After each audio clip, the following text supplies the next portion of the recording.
Shalom Bapak Ibu Jemaat Tuhan. Shalom. Sebelum kita memulai ibadah kita pada minggu ini dengan tema Ia Hidup Seperti Yang Dikatakannya, mari Bapak Ibu saya persilakan untuk mengambil sikap saat teduh.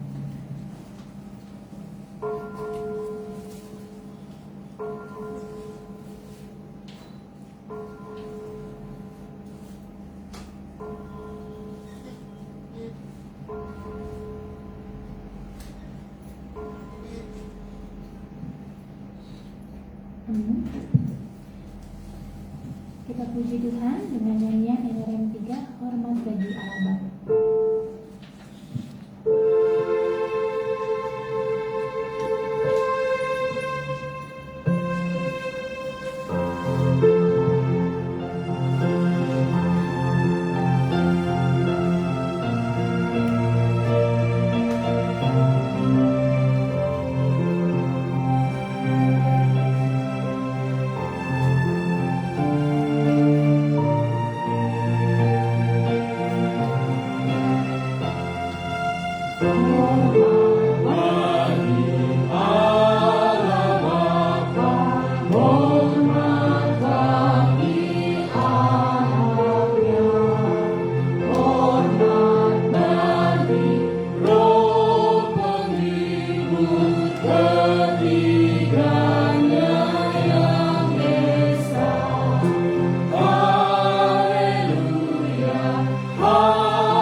Damai sejahtera kutinggalkan bagimu, damai sejahteraku kuberikan kepadamu, dan apa yang kuberikan tidak seperti yang diberikan oleh dunia kepadamu.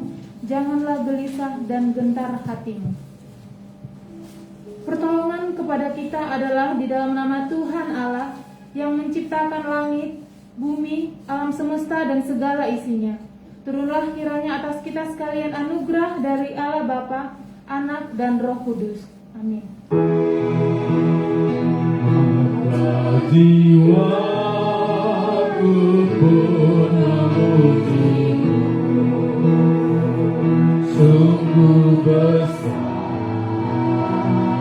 Kau Allahku, maka jiwaku pun memujimu,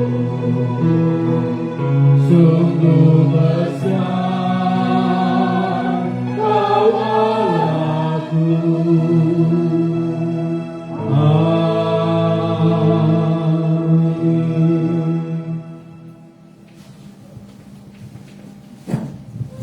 Dalam waktu dan kesempatan ini, mari Bapak Ibu Jemaat Tuhan boleh datang secara pribadi di hadapan Allah untuk boleh mengakui setiap kesalahan kita di hadapan-Nya. Banyak hal yang kita lakukan yang mengecewakan hati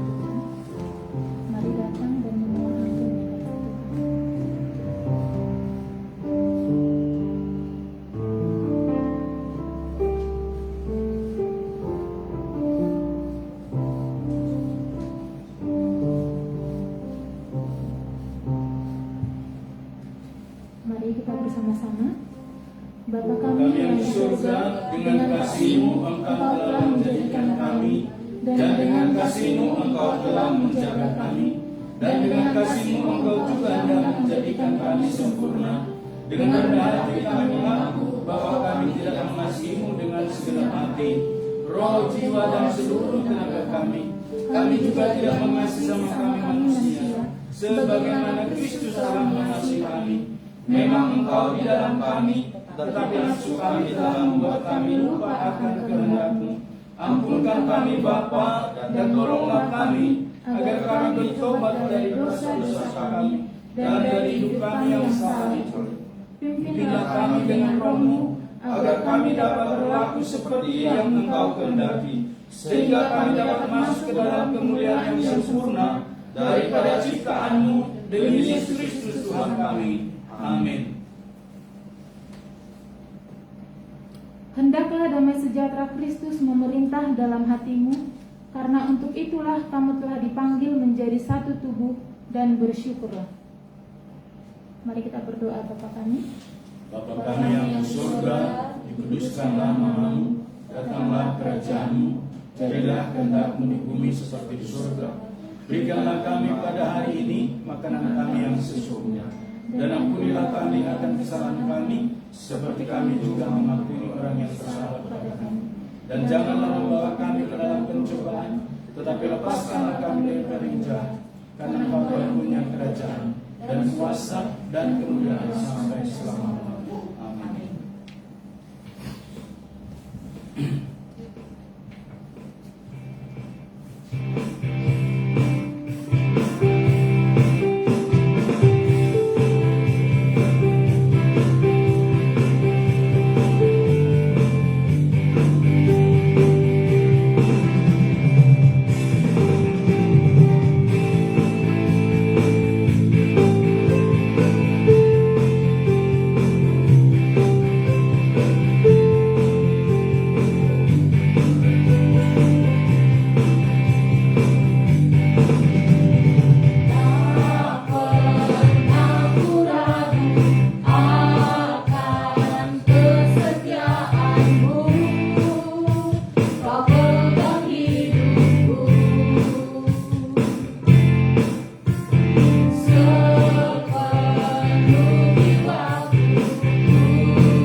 Kita akan beresponsoriat dari Mazmur 16 ayat 1 sampai yang ke-11.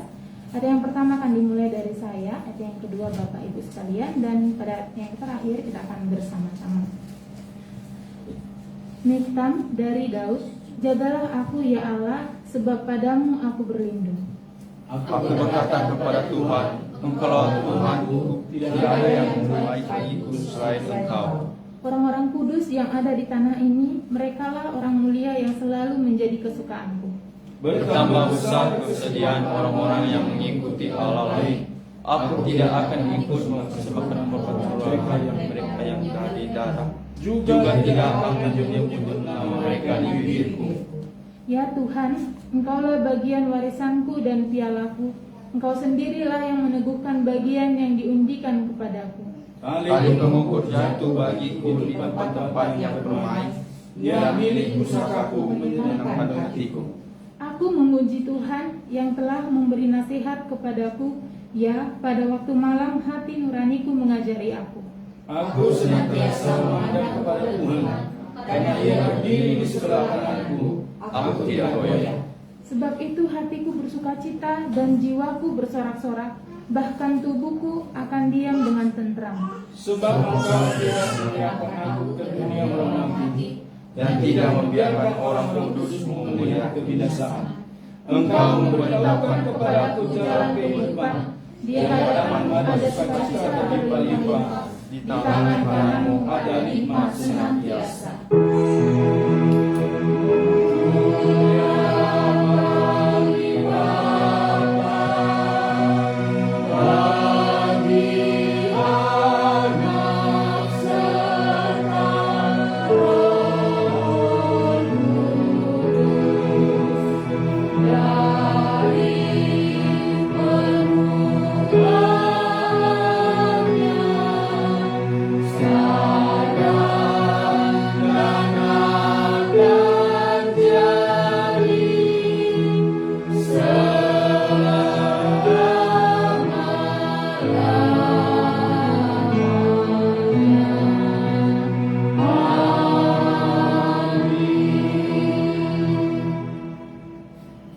Bersama dengan umat percaya, gereja di sepanjang abad dan tempat, kita mengaku pengakuan iman kita seturut dengan pengakuan iman rasuli.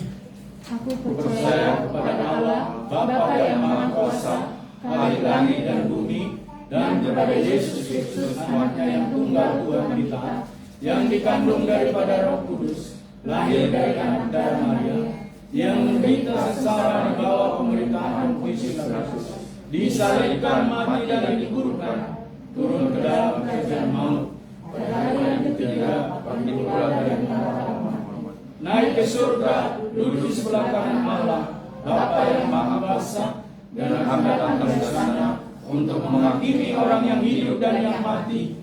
Aku percaya kepada Roh Kudus, gereja yang kudus dan am, persekutuan orang kudus, pengampunan dosa, kebangkitan daging dan hidup yang kekal. Amin.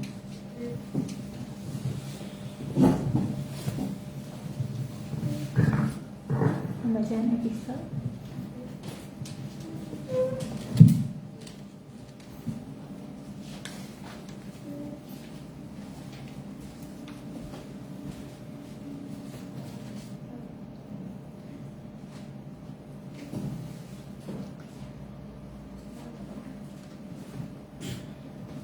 Shalom. Oke, pembacaan epistel pada minggu ini terambil dari 1 Petrus ayat 1 sampai pasal 1 ayat 3 sampai 9. Beginilah firman Tuhan. Orang-orang pendatang yang tersebar di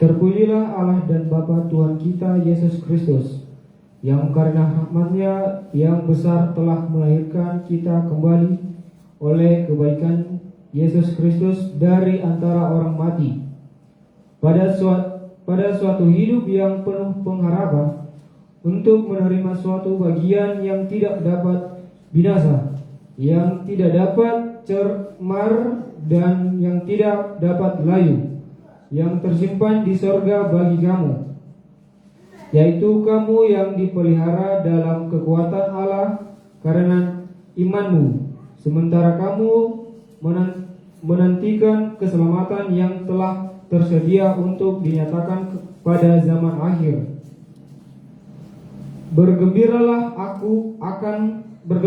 akan hal itu, sekalipun sekarang ini kamu seketika harus berduka cita oleh berbagai pencobaan.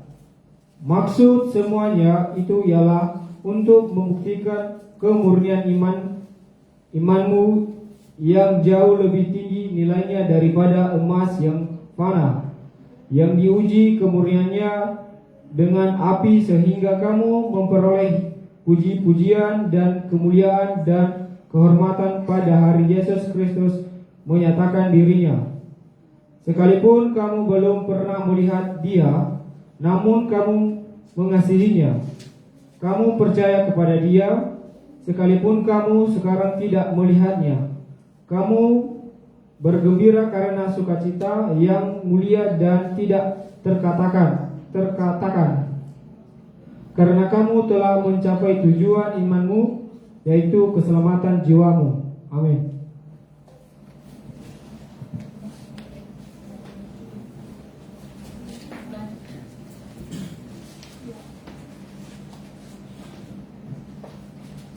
Berbahagialah setiap orang yang mendengarkan firman Tuhan serta melakukannya dalam kehidupannya sehari-hari.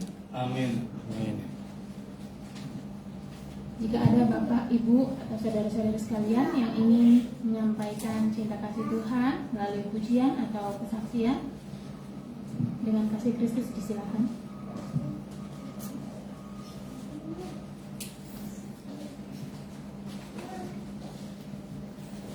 Baik, kita lanjut. Warta jemaat. Adapun berita sepekan adalah sebagai berikut. Yang pertama, panitia kebaktian. Terima kasih untuk pelayanan Pendeta James Damanik dan seluruh tim pelayan yang bertugas pada hari ini. Tuhan Yesus memberkati. Panitia Paskah, sehubung adanya dana yang dibutuhkan untuk kelancaran Paskah tahun ini, menghimbau jemaat dapat mempersembahkan janji iman. Bapak Ibu jemaat Tuhan yang masih ingin memberikan janji iman untuk Paskah kita, dipersilakan untuk memberikan. Minggu depan pada tanggal 23 April setelah ibadah kita akan mengadakan rapat panitia Paskah. Untuk kebaktian kebangunan rohani pada tanggal 23 kita mengadakan ibadah KKR, menghimbau Bapak Ibu jemaat Tuhan boleh membawa jiwa-jiwa baru untuk boleh beribadah bersama-sama dengan kita. Hari ini untuk kantung persembahan diedarkan 2 kantung. Yang pertama untuk kas gereja, dan yang persembahan ke depan adalah persembahan persepuluhan. Konferensi resort atau diimbau kepada majelis untuk mempersiapkan laporan gereja kita ke kongres. Dan pada hari Minggu tanggal 16 April, hari ini setelah ibadah, mengingatkan setiap komisi panitia agar mempersiapkan hadiran jemaat untuk boleh bersama-sama ikut dalam 2 tengah minggu. PWMI seperti biasa di hari Rabu tanggal 19 April jam 17 WITA melakukan persekutuan PMI di rumah Ibu Sari Oktarina. Kepada seluruh PMI boleh hadir dalam persekutuan tersebut. P3MI kelas meeting P3MI gabungan untuk Kamis tanggal 20 April ini tempatnya di Kos Delfrian dengan topik menjadi pelayannya. Jadi semua P3MI nanti hadirnya di Kos Delfrian, bukan di Pastori ya. Untuk pada hari Sabtu pukul 19 WITA di Pastori dengan tema Jangan Mendua Hati.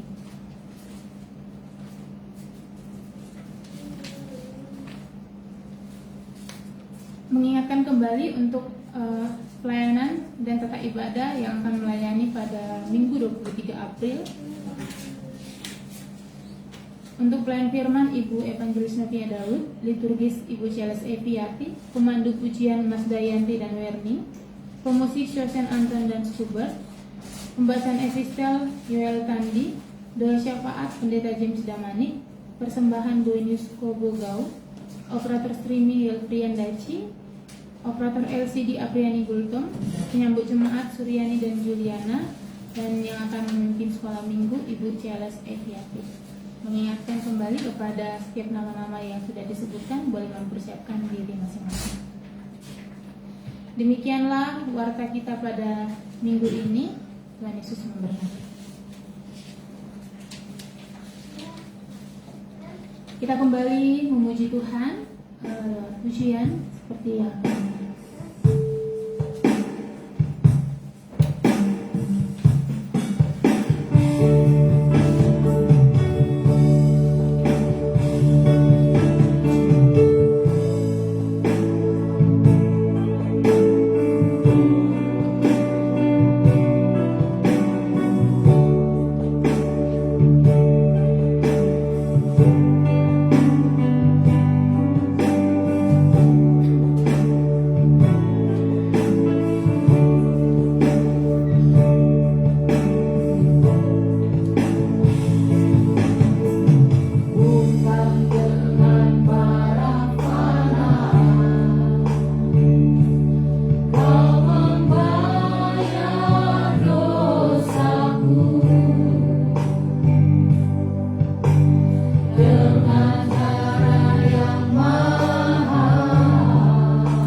menebus kami dari hidup yang sia-sia, dari kegelapan, dari keterpurukan, dari tidak berdaya dan putus asa.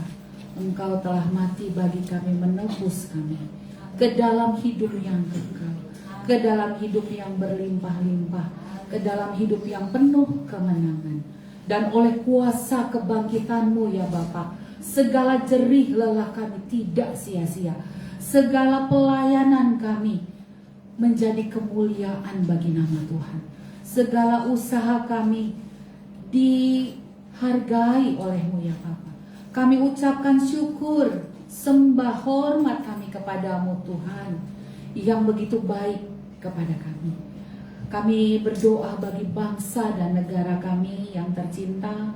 Engkau menolong pemilihan presiden yang akan datang. Orang yang takut akan Tuhan, yang memiliki hati yang mengasihi Tuhan dan mengasihi rakyat Indonesia.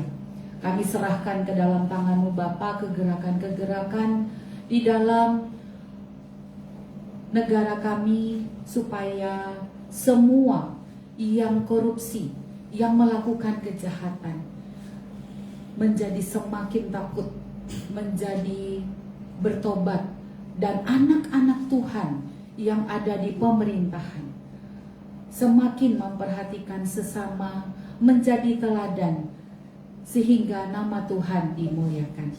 Bapa di surga, kami juga berdoa bagi Gereja Metodis Indonesia, mulai dari Bishop, DS, pendeta, guru Injil, lay speaker, calon lay speaker, semua majelis maupun pengurus di pos-pos pelayanan, di kota, di daerah, di lembah, di bukit, dimanapun ya Bapa. Kuasa-Mu kami andalkan, menyertai hamba-hamba-Mu, anak-anak-Mu melayani Tuhan pada hari Minggu ini. Dan kuasa firman-Mu bergema, terus disiarkan, sehingga GMI semakin besar, semakin banyak, dan kerajaan-Mu ditinggikan. Bapa, kami juga menyerahkan GMI Immanuel Banjarmasin yang merindukan tempat dan ibadah yang tetap dengan kasih karunia-Mu Bapa.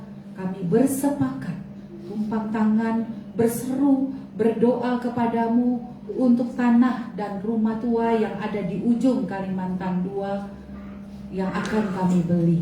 Oleh belas kasihan-Mu, oleh kasih karunia Tuhan yang besar dan berlimpah-limpah, menggerakkan anak-anak Tuhan sehingga dana boleh terkumpul. Kami juga menyerahkan mulai dari ketua dan tim panitia pengadaan lahan gereja, Bapak Pendeta Erwin dan panitia bersehati, bersepakat, dan Tuhan menolong mereka semua, kami ini di sini, dan jemaat-Mu juga, dan juga pengurus serta majelis dan semua aktivis untuk rajin berdoa, untuk rajin menyembah dan meminta kepadamu supaya kasih karunia-Mu boleh dinyatakan sehingga kami dapat memiliki gereja yang permanen. Bapa, kami menyerahkan ke dalam tangan Tuhan teman-teman kami, saudara-saudari kami yang sakit, kaki Yohanes, osteoporosisnya Ibu Iwa, dan juga kaki tangan Ibu Yuli yang sering kesemutan, serta pinggang atau perut depan Ibu Sarah. Bapa, ke dalam tangan-Mu kami minta penyembuhan, pemulihan boleh terjadi. Oleh belas kasihan-Mu, teman-teman kami, saudara-saudara kami yang terkasih disembuhkan. Kami menyerahkan ke dalam tangan-Mu Bapa, jemaat-Mu yang berjuang dalam ekonomi keluarga, yang masih dalam banyak keuangan yang belum merdeka, atau masih banyak tagihan utang yang belum terbayarkan. Bapa, bukakanlah jalan. Kami percaya Engkau menolong jemaat-Mu. Juga yang belum mendapatkan pekerjaan, Bapa, bukakanlah jalan keluar sehingga bersama-Mu kami bisa bangkit dari keterpurukan, dari kesulitan ini. Di dalam nama Yesus, keuangan boleh dimerdekakan. Bapa, kami juga berdoa buat teman-teman kami yang kuliah di Jakarta, Luna dan Miko, serta juga di Poliban Unlam dan di beberapa tempat. Kasih karunia Tuhan menyertai mereka. Cukupkanlah dana belajar dan untuk kos dan biaya hidup. Kuasa Tuhan juga menyertai hikmat dan takut akan Tuhan sehingga mereka boleh menyelesaikan kuliah dengan baik. Kami juga menyerahkan anak-anak yang mau masuk TK Nimo, yang mau masuk SD Keke, yang mau masuk SMA Dora, serta Max dan Sosien di SMP Putri, dan juga Nathan, Daniel, dan anak-anak sekolah minggu yang lain, Bapak. Kami berseru kepadamu untuk biaya pendidikan yang tinggi, tetapi ke dalam tangan-Mu, Bapak, kami percaya Engkau yang mencukupkan. Kami memohon Tuhan, menolong semua orang tua di dalam mendidik anak, mengutamakan kepada Tuhan, karena Engkaulah sumber segala kehidupan kami. Di luar Tuhan kami tidak bisa berbuat apa-apa. Kami andalkan Engkau ya Bapa di dalam nama Tuhan Yesus Kristus. Bapa di surga, kami juga menyerahkan prakondres hari ini ke dalam tangan Tuhan. Engkau menyertai Bapak Pendeta dan juga Ketua Majelis bersama dengan Majelis GMI Immanuel Banjarmasin untuk duduk bersama membicarakan dan memajukan gereja kami. Di dalam kasih karunia-Mu Tuhan, menolong kami untuk melakukan perintah-Mu dan kehendak-Mu. Bapa, kami menyerahkan doa kami ke dalam nama Tuhan Yesus yang berkuasa. Di dalam nama Tuhan Yesus kami berdoa. Amin. Kita akan menyambut firman Tuhan. Mari kita nyanyi dengan semangat.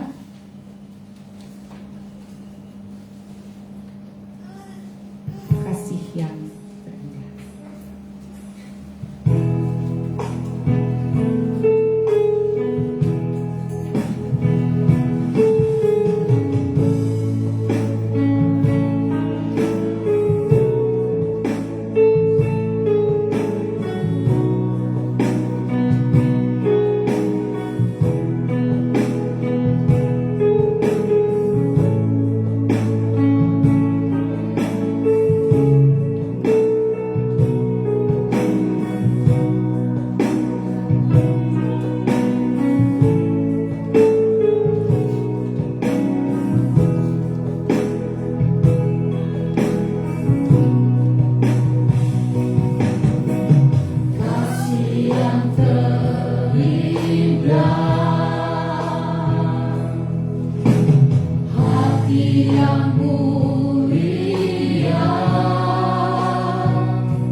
kami patut bersyukur lebih daripada hari kemarin,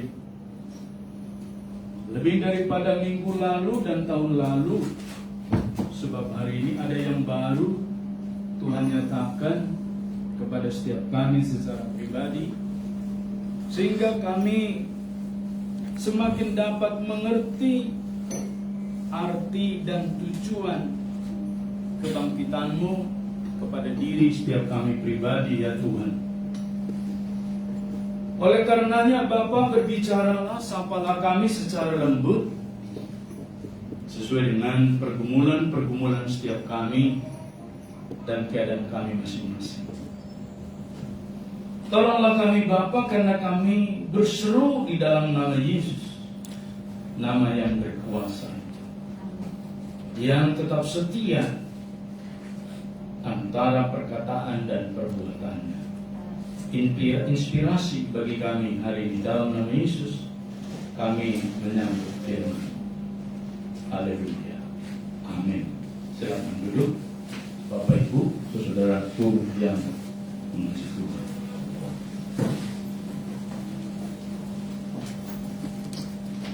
Hari-hari ini Bapak Ibu, saudara,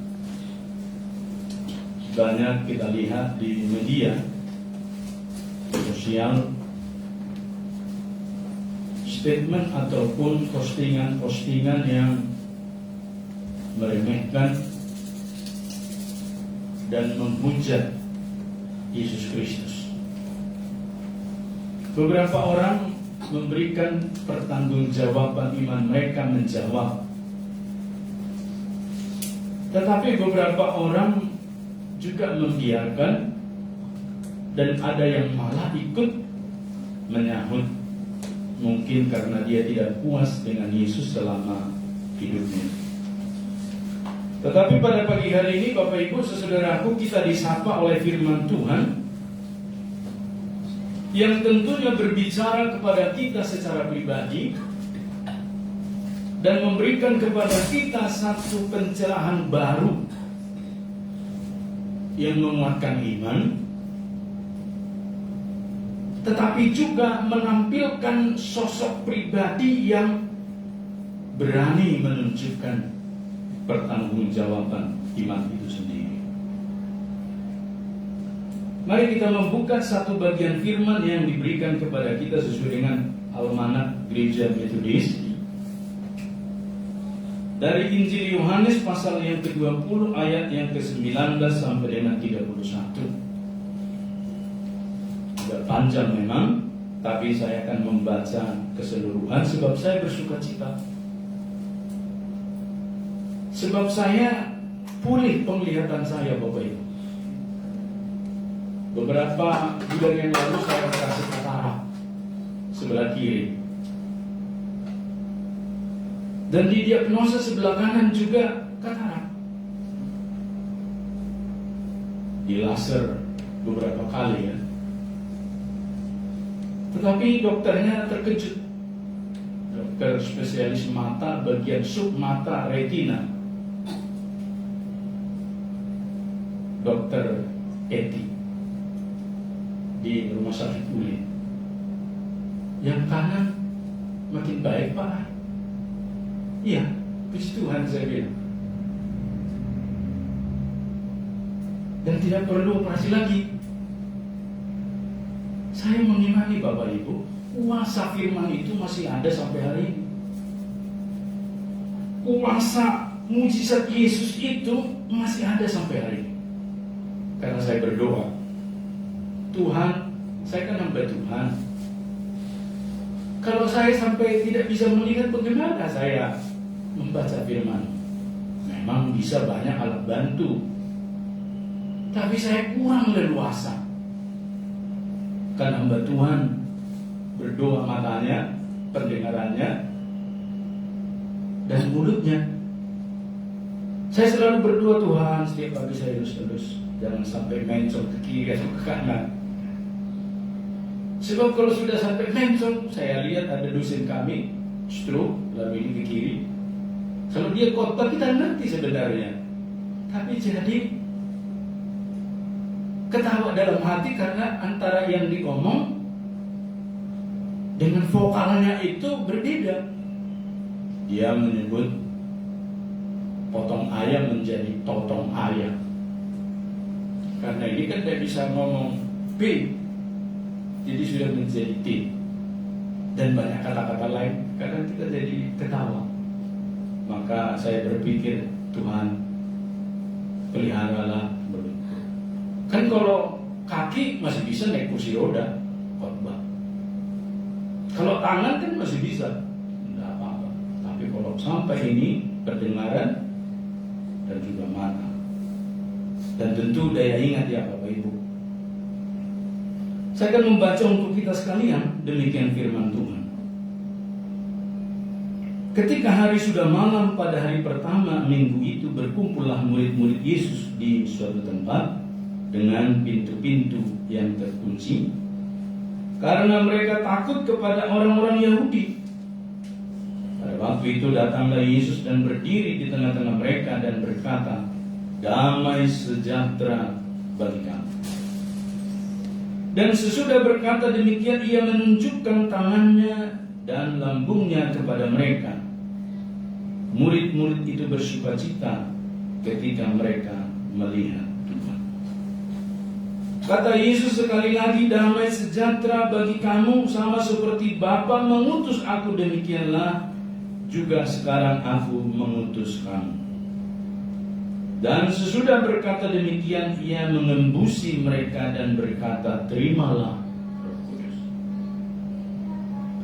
Jikalau kamu mengampuni dosa orang, dosanya diampuni, dan jikalau kamu menyatakan dosa orang tetap ada, dosanya tetap ada."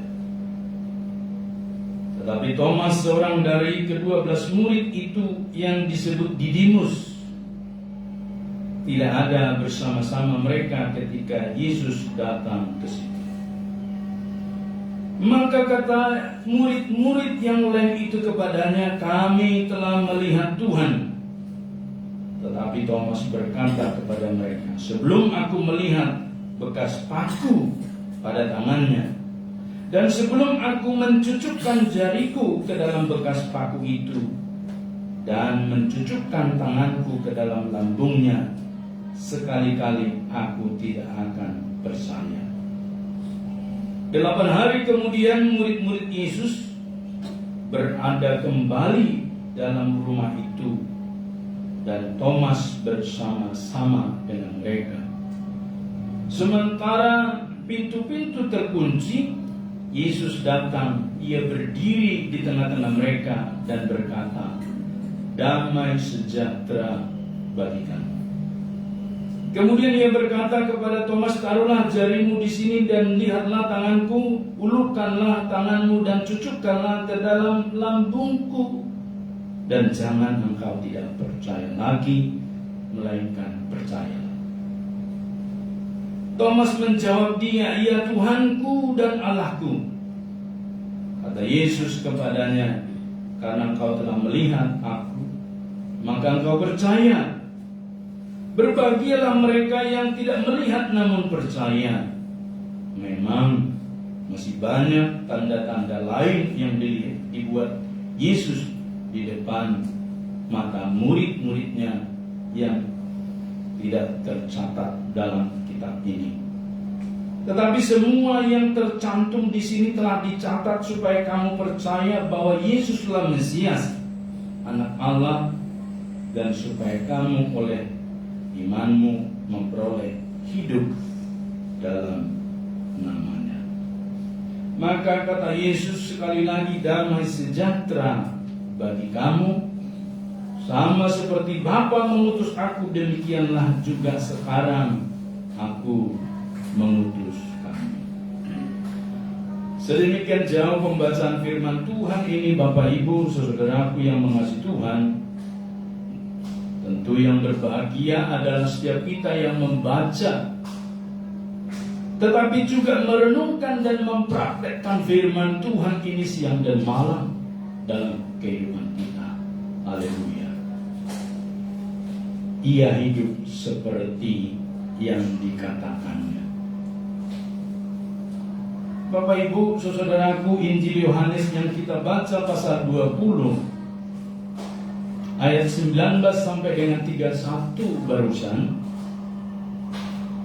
firman Tuhan yang merupakan bagian dari kisah atau fakta kebangkitan Tuhan Yesus.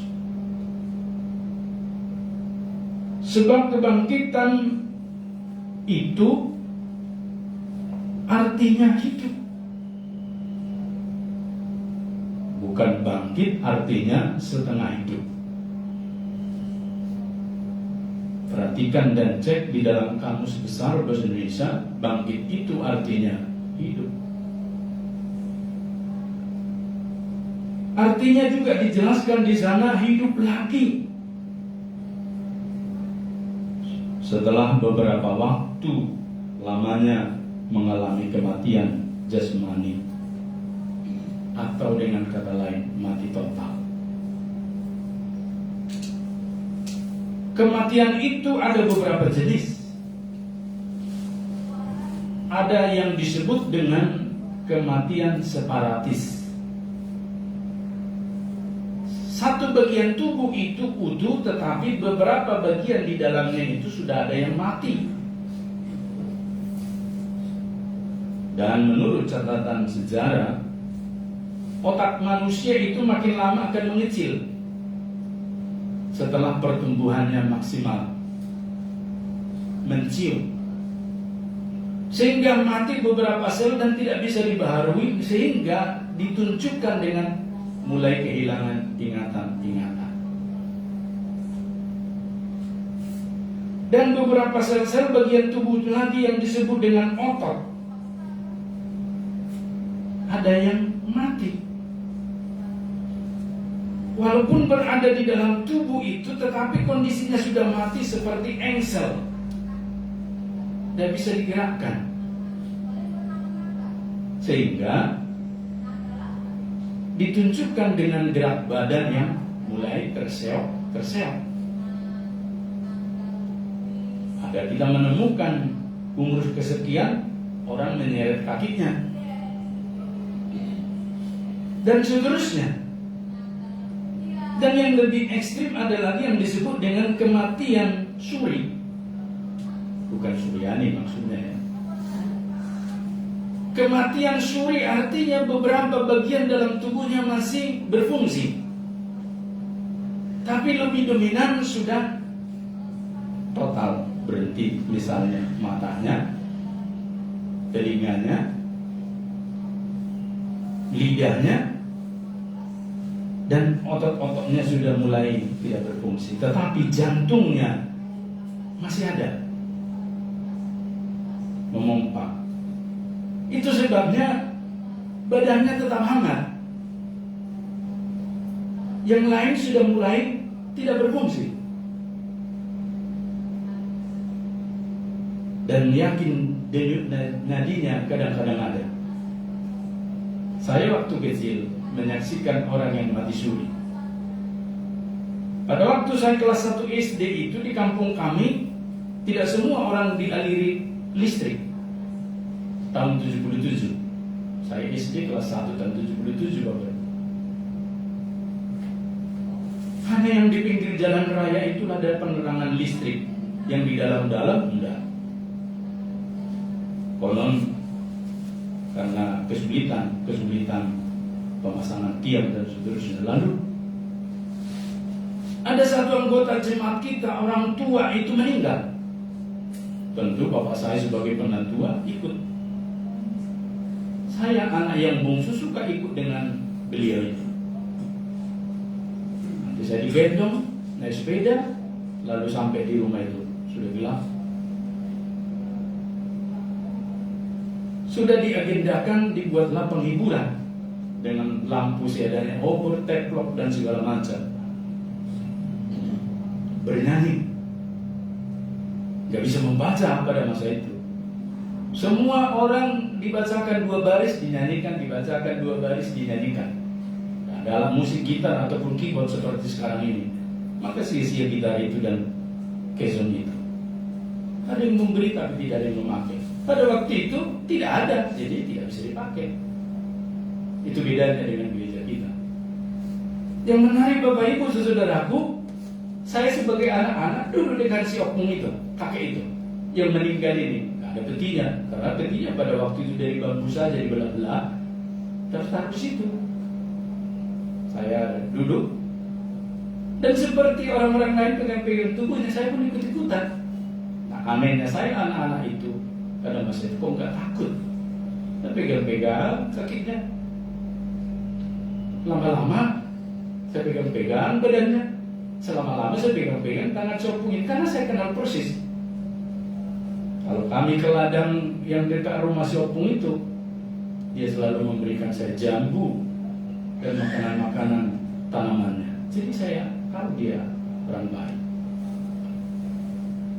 Apa yang terjadi Bapak Ibu di dalam ibadah itu yang sangat sederhana itu? Saya merasakan tangannya hangat. Saya merasakan si opung ini sepertinya tidak mati begitu. Dan setelah selesai ibadah, biasalah disuguhkan teh dan kopi sama lapet. Orang yang dari Sumatera tahu persis itu apa lapet. Nanti tanya kepada Ibu Sukitri apa itu makanan lapet. Dan yang menarik Bapak Ibu, di sela-sela makan dan minum ini orang tertawa, cerita kebaikan apa segala macam, bersaksi. Kan lampunya tidak ada remang-remang Bapak Ibu, penerangan seadanya. Perlahan-lahan tangan si bapak itu, si opung itu bergerak. Dan yang menarik karena dia kuat, dia berdiri, dia duduk. Dan minta minum, haus katanya begitu. Dalam bahasa daerah. Apa yang terjadi dengan sintua-sintua yang tadi melayani ibadah itu? Dan orang-orang yang ada di rumah itu? Rumahnya panggung. Sudah pasti bisa kita tebak bukan? Mau sintua, mau ini, mau penatua. Untuk belum ada pendeta waktu itu. Berhamburan semua lari keluar. Ada yang lompat dari jendela, ada yang dari pintu, ada yang terjatuh karena terinjak dan seterusnya. Saya panggil bapak saya, bapak gitu. Karena saya takut, karena orang lain takut, bukan karena si opung ini. Dan saya paling terakhir keluar dari rumah itu. Dan saya dalam hati, bapak kurang ajar ini. Saya hanya ditinggalkan pergi. Saya di situ mencari bapak-bapak gitu. Akhirnya saya belajar Bapak Ibu saudaraku, masuk kembali karena ketinggalan sandal saya di dalam. Saya masuk lagi. Dan si opung itu langsung menyapa saya. Nama kampung saya si Manes. Manes katanya, ambil dulu tolong minuman itu. Saya ini benar apa enggak ini? Tadi aja saya kasih minum. Dia minum betul. Duduk. Itu pengalaman yang gak bisa saya lupakan sampai hari ini. Masih sulit. Dan kakek itu masih hidup beberapa tahun lagi, masih kuat mencangkol Bapak Ibu. Dan ketika saya SMA belajar biologi, saya bertanya kepada guru tentang mati suri. Betul ada. Organ tubuh yang lain sebenarnya sudah mati, tetapi kemudian karena jantungnya masih berfungsi, memompa darah dan seterusnya, menjadi hidup lagi. Tetapi pada waktu itu karena di situasi setting yang begitu kampungan, menjadi mencekam. Mungkin kalau terjadi itu di ruangan serba begini, kita tidak perlu takut, malah kita langsung bisa membuat TikToknya dan merekam dari awal sampai akhir. Tetapi pada masa itu, mau ibu-ibu, mau bapak-bapak, hamburan semua dari jendela, dari pintu bersesak-sesak. Saya di tengah-tengah mencari bapak saya, ketinggalan sandal saya. Akhirnya saya balik mencari sandal saya. Betul gitu. Saya menyaksikan itu. Tetapi pada bagian ini disebutkan Bapak Ibu, bahwa Tuhan Yesus mati seutuhnya. Bukan pura-pura mati atau setengah mati, seperempat mati. Keterangan ayat yang pertama di pasal itu menolong kita melihat Bapak Ibu. menyatakan bahwa kebangkitan Tuhan Yesus terjadi pada hari ketiga sesuai dengan perkataannya sesudah kematiannya pada hari Jumat itu. Apa disebutkan di sana? Pada hari pertama minggu itu, pagi-pagi benar, ketika hari masih gelap, pergilah Maria Magdalena ke kubur itu, dan ia melihat bahwa batu telah diambil dari kubur. Sehingga nanti keluarlah istilah Bapak Ibu saudaraku yang disebut dengan teori. Dari kata theoreo, yang kemudian nanti ke bahasa Latin dan kemudian ke bahasa Inggris teori. Dari kata theoreo, saya menyimpulkan. Siapa yang menyimpulkan? Yaitu Maria Magdalena. Sebab memang teori itu dibangun atas yang disebut dengan penelitian Maria. Batu itu, pintu itu telah terbuka, dan ketika di dalam dia tidak mendapati jenazah Yesus. Apa yang disebutkan dengan kain peluk yang biasanya dalam tradisi Yahudi itu melilit jidat, dan juga kain kafan yang melilit tubuh itu sudah terletak di samping dari tempat jenazah itu diletakkan. Tidak ada lagi. Tetapi teori konspirasi yang dibangun oleh imam-imam kepala dan orang-orang Farisi atau ahli-ahli Taurat, murid-muridnya mencuri jenazah Yesus tidak bisa dibuktikan. Pertama, Bapak Ibu, kalau dicuri untuk apa? Lalu ditaruh di mana? Dan kisah itu tidak bisa ditutupi, pasti suatu saat akan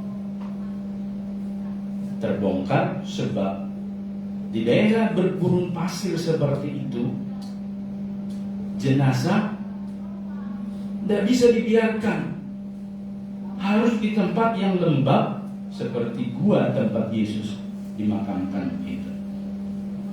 Itulah sebenarnya teori yang dibangun itu sangat kuat, sehingga apa yang kita baca barusan itu menjelaskan kembali bahwa sepanjang hari itu Yesus yang telah bangkit mengalahkan maut itu berulang-ulang menampakkan diri. Dan yang kita baca ini adalah menampakkan diri setelah sebelumnya dua orang murid itu berjalan ke Emmaus. Emmaus itu sekitar 7 mil dari kota Yerusalem. Dapat dipahami dua murid itu salah satunya Petrus. Mereka pergi meninggalkan kota Yerusalem sebab mereka takut kepada massa imam-imam kepala dan ahli-ahli Taurat yang didemonstrasikan dengan sangat persis oleh Philip the Passion of the Christ, massanya imam itu. Tetapi massa ataupun orang-orang yang mengeluh-elukan Yesus Hosana itu tidak bisa berbuat banyak, sebab di ruang pengadilan itu gak bisa masuk massanya Tuhan Yesus pada masa itu. Maka teriakan disalibkan itu didominasi oleh massa imam-imam kepala. Itulah masa bayaran itu, masa kini Bapak Ibu. Ternyata masa bayaran itu bisa memenangkan. Lalu Bapak Ibu akan berpikir, kalau Yesus tidak melalui proses itu, bagaimana dia nanti mati di kayu salib menggantikan manusia berdosa? Ada jalan lain. Skenario itu tidak begitu, tetapi Tuhan izinkan skenario itu menjadi bagian daripada karya yang agung di salib itu. Oleh karena itu Bapak Ibu saudaraku, pada bagian ini kita menemukan di amanat teks ini Sepanjang hari itu ada beberapa kali Tuhan Yesus menampakkan diri. Pagi-pagi benar kepada Maria Magdalena, dan juga dalam keterangan Injil Lukas 24 ayat 13 sampai dengan 35 kepada dua orang yang sedang dalam perjalanan ke Emmaus. Itulah sebabnya setelah bertemu dengan Tuhan Yesus di sana, kan di perjalanan itu mereka bercakap-cakap, berbicara-bicara, tapi tidak mengenal siapa pria ini. Lalu kemudian ketika hari menjelang senja dan mengharapkan supaya perjalanan itu berhenti, dan di rumah itu mereka perjamuan kasih, Yesus memecah-mecahkan roti, mata mereka terbuka, sehingga mereka menemukan itu Yesus, dan dengan spontan mereka meninggalkan Emmaus itu dan kembali ke Yerusalem. Dan di Yerusalem mereka bertemu dengan murid-murid yang lain di rumah yang sama yang dijelaskan di ayat 19. Ketika hari sudah malam pada hari pertama minggu itu, berkumpullah murid-murid Yesus di suatu tempat dengan pintu-pintu yang terkunci, karena mereka takut kepada orang-orang Yahudi. Mereka berada di rumah itu, Bapak Ibu saudaraku, yang dari Emmaus sudah kembali minus Thomas. Kita dapat memahami murid-murid itu pergi terpencar karena takut. Tetapi Bapak Ibu, sesuai dengan tema kita pada minggu pagi ini, ia hidup seperti yang dikatakannya. Kita menemukan di sana perkataan-perkataan Tuhan Yesus sesudah kebangkitan juga irit, tidak banyak omong. Sama seperti ketika dia disalibkan, hanya ada 7 perkataannya Bapak Ibu, enggak banyak. Dan di dalam perkataan-perkataan itu, pasca kebangkitan ini, kita menemukan di sana disebut damai sejahtera bagi kamu. Sama seperti Bapa mengutus aku, demikian juga sekarang aku mengutus kamu. Hanya ada 2 kalimat itu, Bapak. Damai sejahtera bagi kamu, dan juga sekarang aku mengutus kamu. Ini mengajarkan kepada kita, Bapak Ibu saudaraku, bahwa Tuhan Yesus, perkataannya itu perkataan yang terus-menerus memberikan berkat bagi murid-murid dan orang yang mengikut dia. Kan sangat berbeda dengan orang-orang dunia. Saya survei Bapak Ibu, para petinju, para pemain olahraga seperti bulu tangkis, 2 saja saya survei. Petinju itu setelah dia dinyatakan menang, apakah dengan cara KO lawannya, atau dengan menang angka melalui penilaian juri, yang menarik di sini Bapak Ibu saudaraku, selalu yang menang itu mengumbar kata-kata di sorot kamera. Apalagi dulu ada namanya petinju legendaris Mike Tyson. Kadang 1 ronde saja sudah KO lawannya, lalu dia langsung mocing-mocing. Petinju, pemain bulu tangkis, saya tidak usah sebut nama karena bangsa kita, langsung bersujud-sujud. Kalau yang sebelah langsung bikin tanda gitu ya, tanda apalah gitu ya. Atau kalau yang satu langsung apa gitu, ada responnya. Tetapi Yesus minim, irit, dan terukur. menang. Kan sudah mengalahkan maut. Harusnya dia tepuk dada, bukan? Gitu loh ya. Ini gua nih udah menang nih. Ini saya menang nih, ulun udah menang nih. Gitu. Tapi Yesus gimana responnya? Damai sejahtera bagi kamu. Tidak, dia langsung pergi ke gedung pengadilan itu, bertemu dengan Pilatus dan berkata, "Hei Pilatus, kau kemarin pelajari saya ya, sesah saya, ini udah hidup nih." Atau pergi ke bait suci dan bertemu dengan imam-imam di sana dan mendemonstrasikan suatu perlawanan. Kepikir nggak sama kita, Yesus itu kenapa nggak ke sana perginya? Ini menunjukkan bahwa Yesus itu pribadi yang satu perkataannya dengan perbuatannya. Saya ulangi. Ini menunjukkan Bapak Ibu bahwa Yesus ini pribadi dalam kemanusiaan yang satu perkataan dengan perbuatan. Acap kali kita menemukan manusia Yahudi perkataannya lain, perbuatannya lain. Contohnya imam-imam, ahli Farisi, dan seterusnya Bapak Ibu. Itu yang dikatakan, ini yang diperbuat. Atau ini yang dibuat bukan hasil dari perkataan. Betul ya? Itu orang-orang Yahudi. Saya tidak tahu apakah orang Indonesia begitu.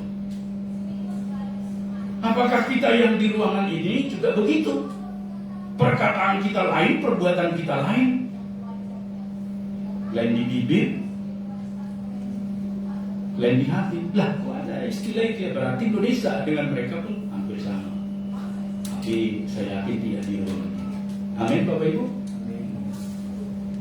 Itu artinya Bapak Ibu saudaraku, bahwa ketika Tuhan Yesus mengalami kebangkitan itu, bertemu dengan Maria Magdalena, pun mengingatkan kita Maria Magdalena ini bukan orang kaya Bapak Ibu. Mengingatkan kita Maria Magdalena ini bukanlah artis, bukanlah tokoh. Ini kan korban hampir dirajam. Orang yang menyisihkan dia di masyarakat sebab menuduh dia adalah pelacur.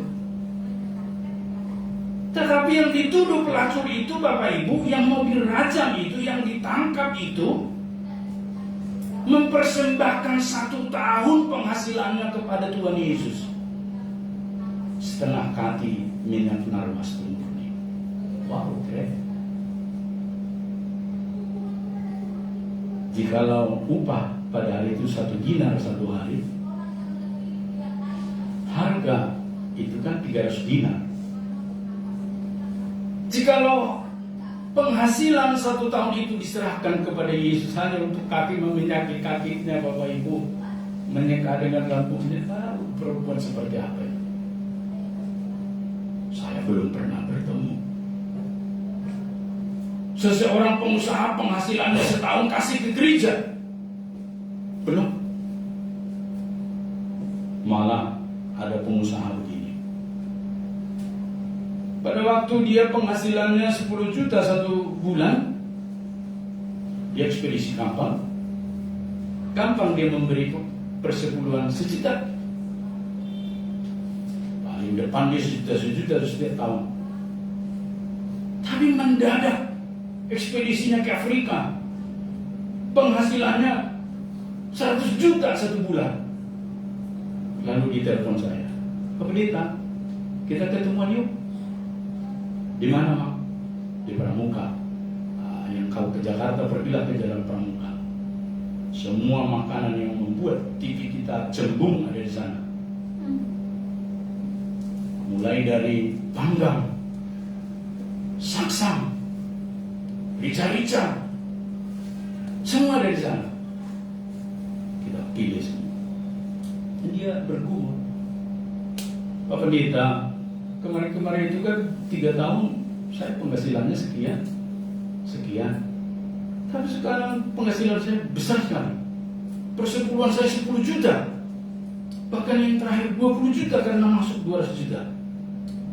Aduh, gimana menurut Pak Pendeta? Gampang aman saya bilang. Supaya lebih gampang Tuhan kembali kita berdoa supaya Tuhan kembalikan penghasilan 10 juta supaya 1 juta tiap bulan. Oh, jangan begitulah, ini kan bisnis sudah jalan, ekspedisi sudah banyak pengusaha itu mempercayakan barangnya ke kapal saya dan seterusnya. Ya, kalau begitu serahkan milik Tuhan. Artinya apa? Perkataannya ketika dia masih dalam kesusahan merintis usaha itu berkata, inilah Tuhan, inilah Tuhan, inilah Tuhan.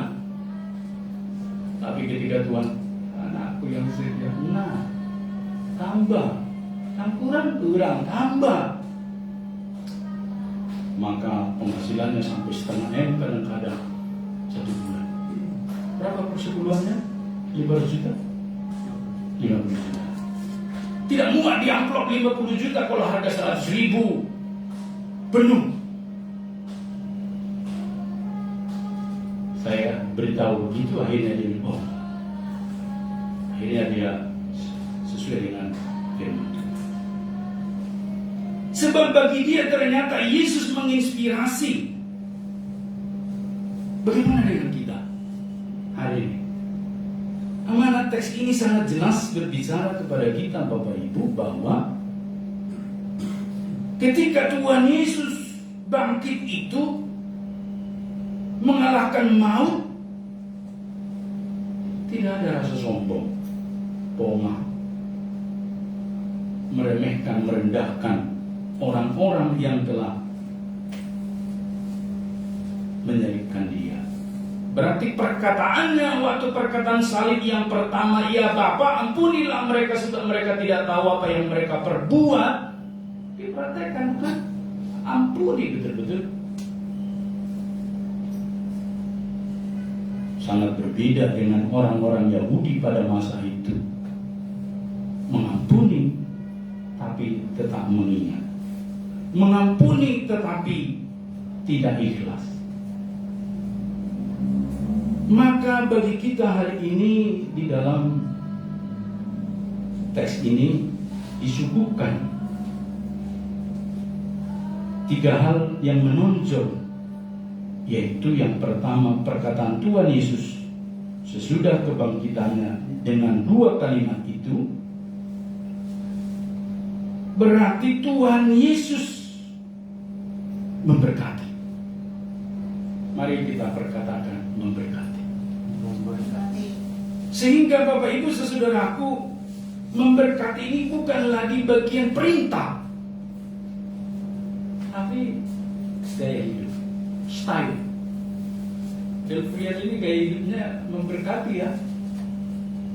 Ringan tangan, menolong maksudnya, bukan ringan tangan bertinju. Ya, Delphian ini apa-apa soal urusan gereja nomor 1, dia udah di situ. Luar biasa. Dan seterusnya Bapak Ibu, tidak seperti yang kita tahu. Ini ya Pak, ya.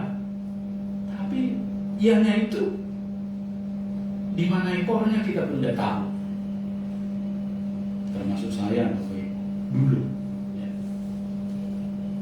Berarti berkat itu untuk orang lain sekalipun kita kesulitan, kesusahan, kita harus menjadi berkat.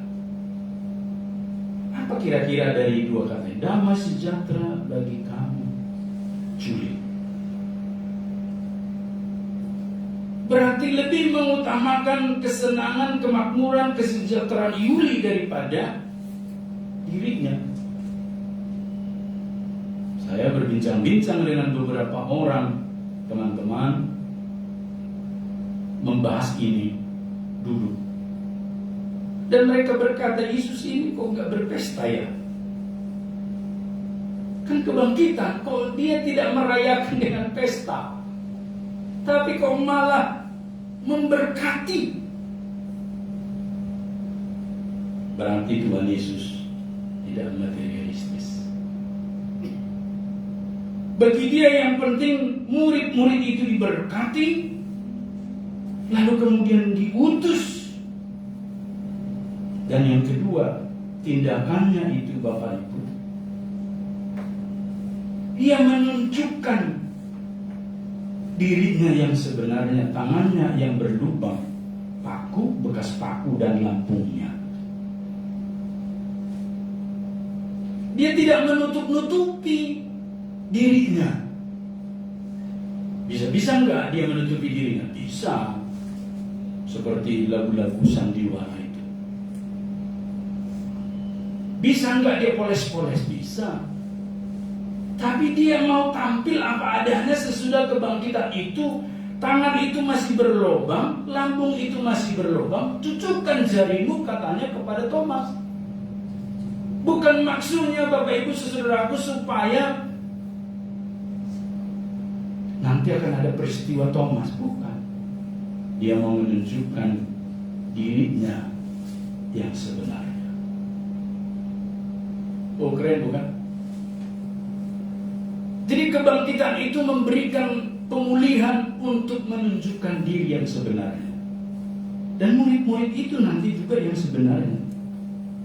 Ingat enggak Bapak Ibu, ketika nanti dia mau naik ke surga setelah 50 hari dari kebangkitan itu, Pentakosta,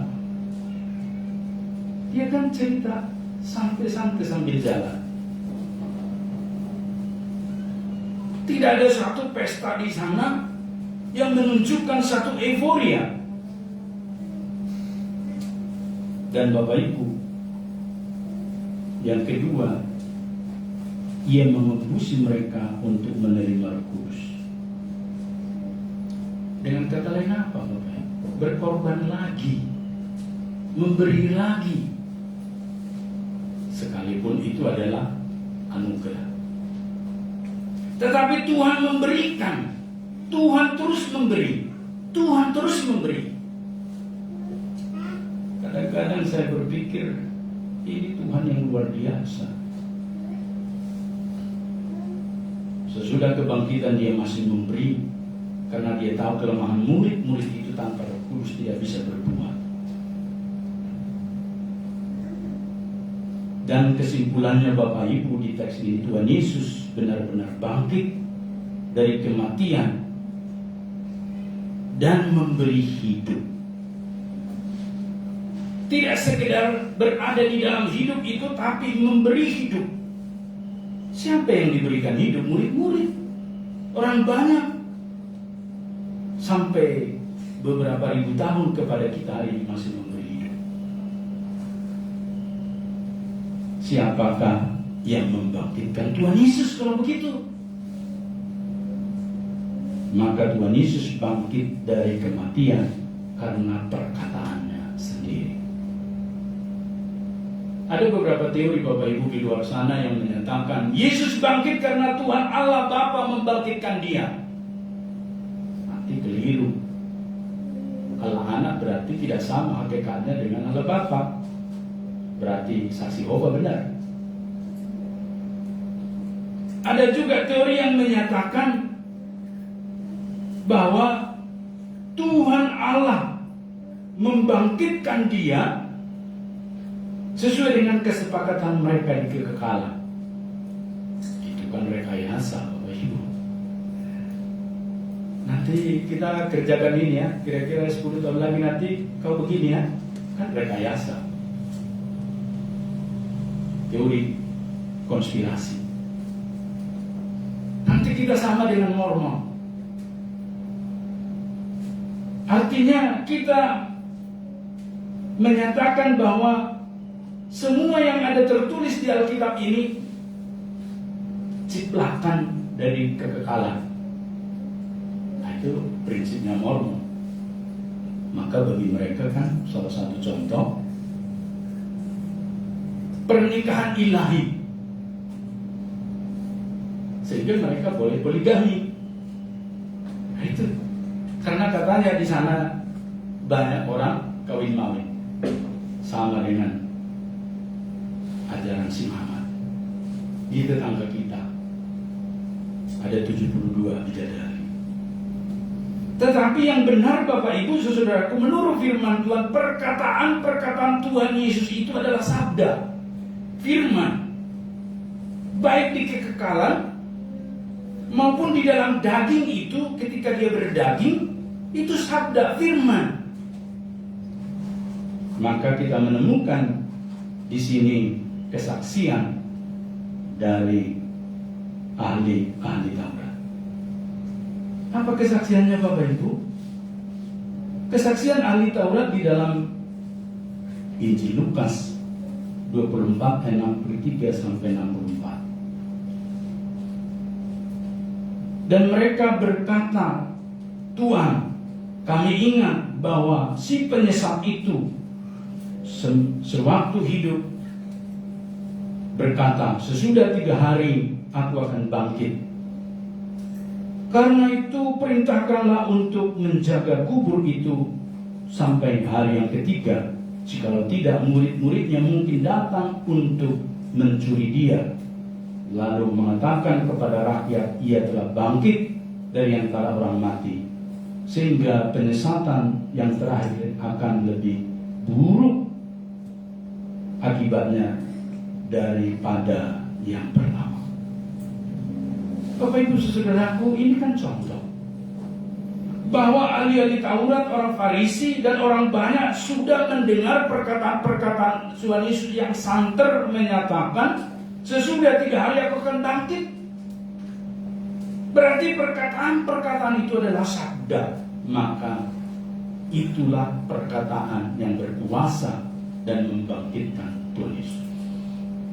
Kalau sampai perkataan Tuhan Yesus tidak ada kuasanya Bapak Ibu, gak usah Bapak Ibu, saya sendiri yang berdua nanti meninggalkan Tuhan. Tapi sampai hari ini saya meyakini dan mempercayai melalui teoreo, penelitian, bahwa Tuhan kita itu perkataannya berkuasa.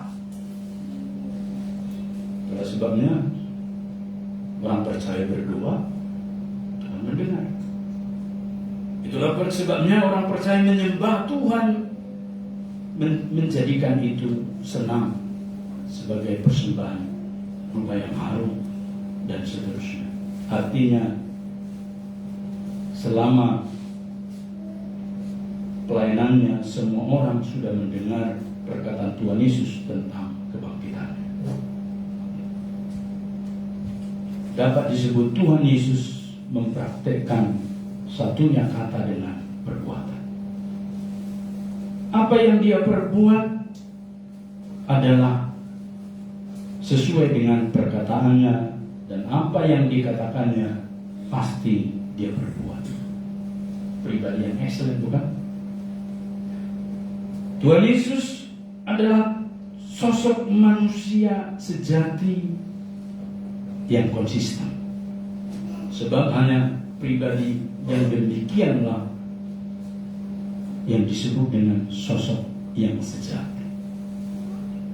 Kekonsistenan itu terjadi karena tujuan hidupnya sangat jelas, yaitu menjadi Tuhan atas ciptaannya. Termasuk ketika ciptaannya jatuh ke dalam dosa, Tuhan merancang penyelamatan dan mengambil tanggung jawab. Tuhan tidak memberikan pertanggungjawaban itu kepada orang lain. Tuhan tidak mendelegasikan ke orang lain, tapi Tuhan pikul dengan tanggung jawab sendiri. Bagaimana dengan perkataan-perkataan kita sampai dengan hari ini, Bapak Ibu Saudara? Adakah perkataan-perkataan kita sampaikan kepada Tuhan, kepada sesama, masih kita ingat? Adakah perkataan yang konsisten dengan perbuatan kita? Bisalah Pak Pendeta, gampang itu. Tapi pada waktu hari H, yang gampang tadi di mana ya? Gak kelihatan tuh. Siapa pendeta? Nah, suara siap tadi di mana? Ketika dilihat dari mimbar, tidak ada. Apakah karena kebanyakan makan ikan bakar? Atau apa? Di mana mereka itu? Perkataan dan tindakannya tidak sama. Oh, bisa Pak Pendeta, nanti saya berjanji begini. Lah, janji yang mana? Uapnya pun tidak kedengaran. Gampang Pak Pendeta, saya nanti ini, saya ini. Pada hari H tidak ada. Dan seterusnya. Pada waktu seseorang diterima menjadi jemaat, ditanya, apakah engkau ingin setia kepada Gereja Metodis Indonesia? Ya, kiranya Tuhan menolong saya. Tetapi dalam prakteknya, saya bertanya di mana kesetiaannya? Kehadirannya kah? Dompetnya kah? Tenaganya kah? Doanya kah? Atau rumahnya kah? Tempat bersekutu dan seterusnya. Tapi saya tidak seperti Edith GAD bertanya kepada rumput yang bergoyang. Saya lebih cenderung bertanya kepada firman Tuhan, kepada sosok Yesus yang bangkit ini, kepada Thomas. Jangan lagi engkau tidak percaya, taruhlah jarimu, cucukkanlah jarimu, dan jangan lagi engkau tidak percaya. Berarti ada pengalaman, experience. Maka mengikut Tuhan tidak semata-mata kecerdasan kognitif pikiran, intelijen kita, tapi juga experience pengalaman kita dari sehari ke sehari. Dengan pernyataannya, perkataannya Tuhan Yesus bangkit dari kematian. Dengan perkataan Tuhan Yesus yang adalah firman Tuhan yang berkuasa membangkitkan setiap kita sehingga hidup kita seimbang sampai dengan hari ini. Hidup dalam keseimbangan seperti naik sepeda. Kan kalau nggak seimbang nggak bisa. Sudah seimbang belum hidup kita? Bayangkan Tuhan memberikan 365 hari. Ya kan? Makanya minggunya 52. Kan 1/10. Apalagi? Makanya Tuhan memberikan kita waktu 24 jam. Masa 1/10-nya nggak bisa baca firman dan berdoa? Dan seterusnya. Maka khotbah ini ditutup dari Efesus 4 ayat 29. Jangan ada perkataan kotor keluar dari mulutmu, tetapi pakailah perkataan yang baik untuk membangun di mana perlu, supaya mereka yang mendengarnya beroleh kasih karunia. Amin, Bapak Ibu. Jangan lagi ada perkataan kotor keluar dari mulut kita, Bapak Ibu. Tetapi perkataan yang membangun di mana perlu, supaya mereka yang mendengarnya beroleh kasih karunia. Amin. Kita berdoa. Minta dengan hormat Pak Pendeta Erwin untuk berdoa bagi firman Tuhan.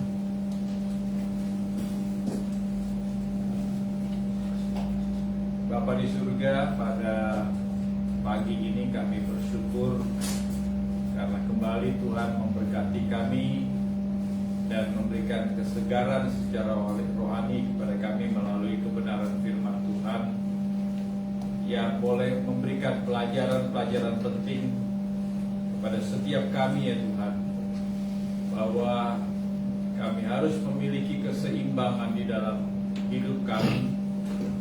Kami harus memiliki kekonsistenan di dalam hidup kami antara perkataan kami dan perbuatan kami. Sama halnya dengan apa yang Engkau sudah katakan, ya Tuhan, Engkau juga lakukan dan nyatakan di dalam kehidupan-Mu. Engkau bangkit, Engkau hidup. Amin. Dan itu amin, ya Tuhan.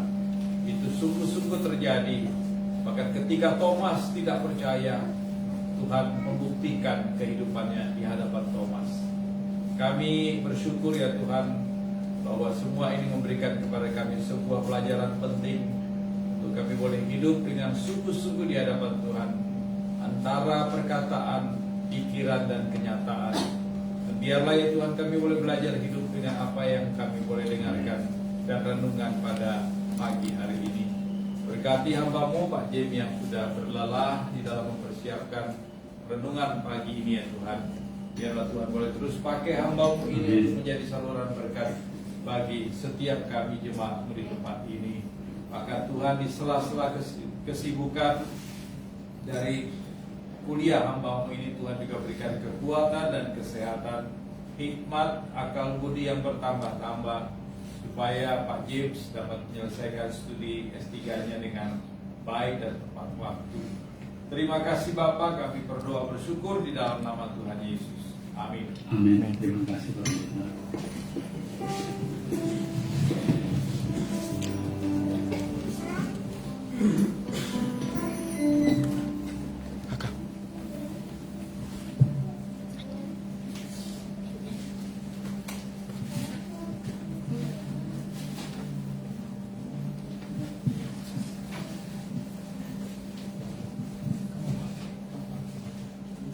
Terima kasih untuk kebenaran firman Tuhan yang boleh disampaikan oleh Pendeta James Damani. Kiranya kita boleh diberkati oleh firman yang boleh dibagikan. Mazmur 95 ayat yang ke-7 dan 8. Sebab dialah Allah kita, dan kitalah umat gembalaannya dan kawanan domba tuntunan tangannya. Pada hari ini sekiranya kamu mendengar suaranya, janganlah keraskan hatimu seperti di Meriba, seperti pada hari di masa di padang gurun. Kita kembali mendengarkan koor atau kesaksian pujian dari Bapak Ibu. Jika ada yang ingin menyampaikan cinta kasih Tuhan dengan kasih Kristus, disilakan.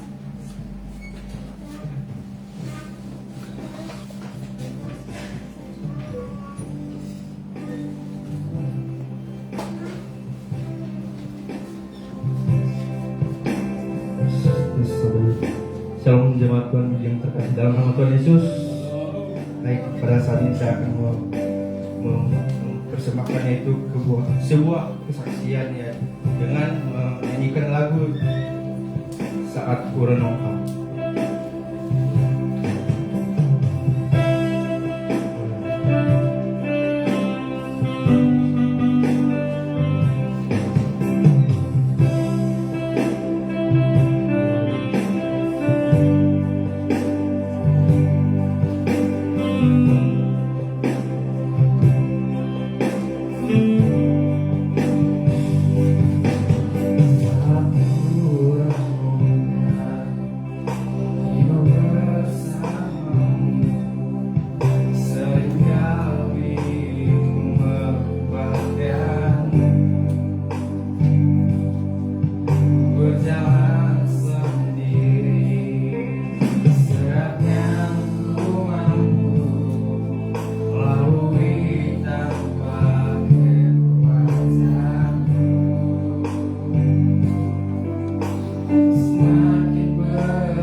Rian, supaya kiranya nama Tuhan yang boleh terus dimuliakan.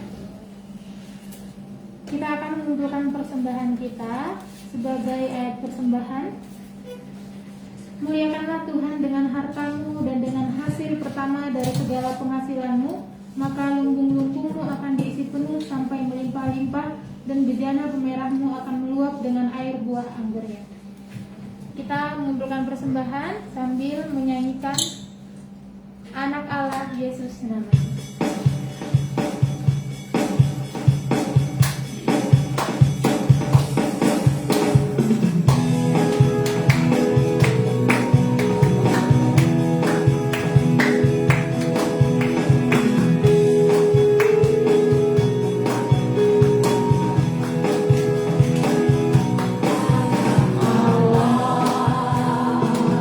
Yesus namanya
Bapa di surga, kami sungguh berterima kasih sebab kami berkesempatan untuk menyerahkan persembahan yang terbaik untuk-Mu.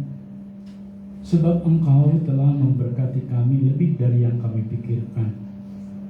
Sebab jikalau kami melihat ke belakang, siapakah kami ini Tuhan? Yang tidak ada apa-apanya, tetapi Tuhan buat menjadi mempunyai dan ada apa-apanya. Itu semua karena anugerah-Mu Bapa bagi kami. Itulah sebabnya dengan penuh ucapan syukur kami menyerahkan persembahan untuk kantung kolekte, untuk kas gereja, dan juga untuk persepuluhan, sebab itu adalah perintah-Mu, agar kami belajar menaati bagian-bagian dari firman-Mu. Dan kami mempercayai Tuhan, kami menyerahkan bukan karena Engkau berkekurangan, tapi karena Engkau ingin mengajarkan satu hal kepada kami, bahwa milik-Mu ya Tuhan adalah milik kami juga, sebab kami adalah anak. Dan semua yang kami serahkan ini tidak membuat kami kekurangan, karena Engkau membutuhkan uang. Oleh karenanya kami mempunyai hidup keseimbangan hari ini karena rahmat-Mu yang besar.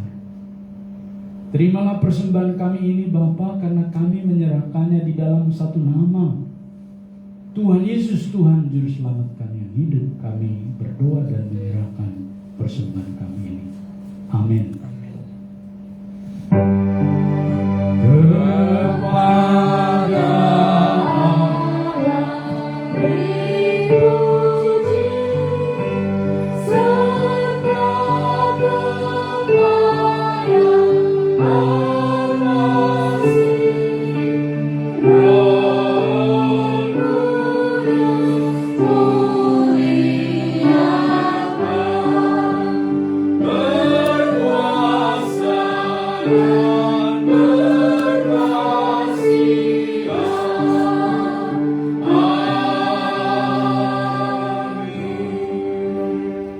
Jemaat yang mengasihi Tuhan, pulanglah dan terimalah berkat-Nya. Tuhan memberkati engkau dan melindungi engkau.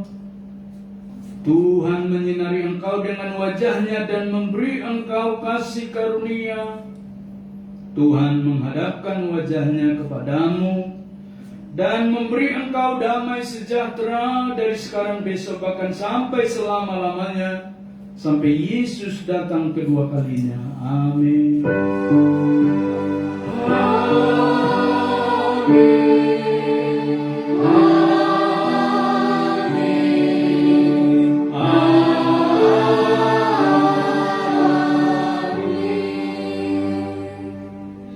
Silakan duduk, saat duduk pribadi, ibadah kita selesai. Tuhan memberkati. Kami melihat ada saudara kita yang baru pertama beribadah. Bolehkah berdiri dan memperkenalkan diri? Atau ke depan saja?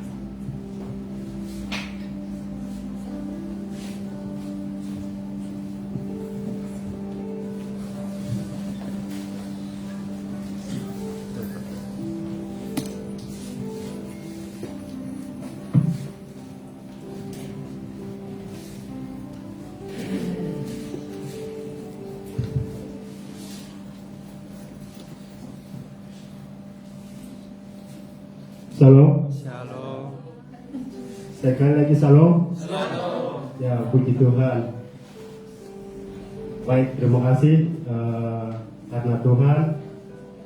Ya karena Tuhan ya hidup dalam Tuhan, dan kita hidup seimbang di dalam Tuhan. Ya, puji Tuhan.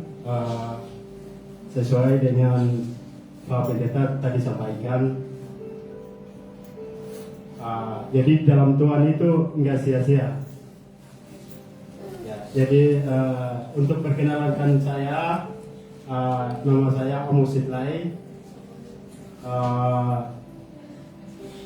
status mahasiswa, kuliah di Unlam, sudah semester akhir.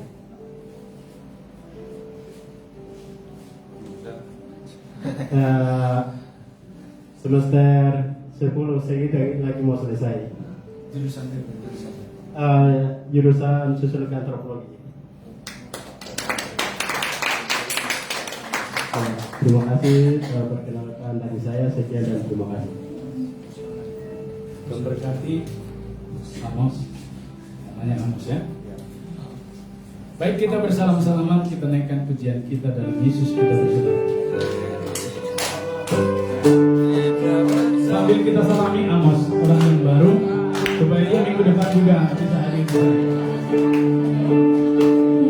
Bersaudara, Yesus kita bersama.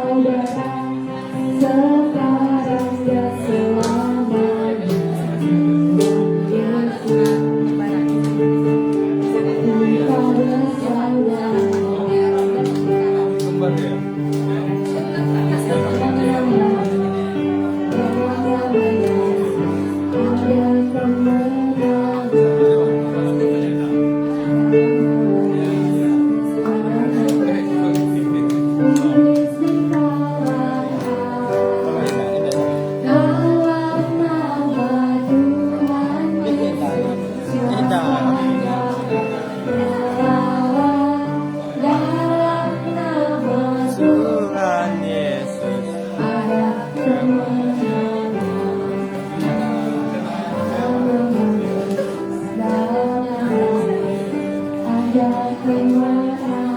Haleluya.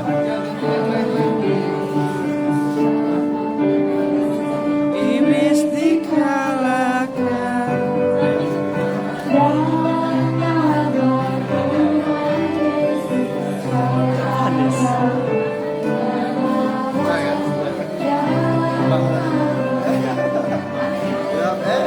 Ini dua kali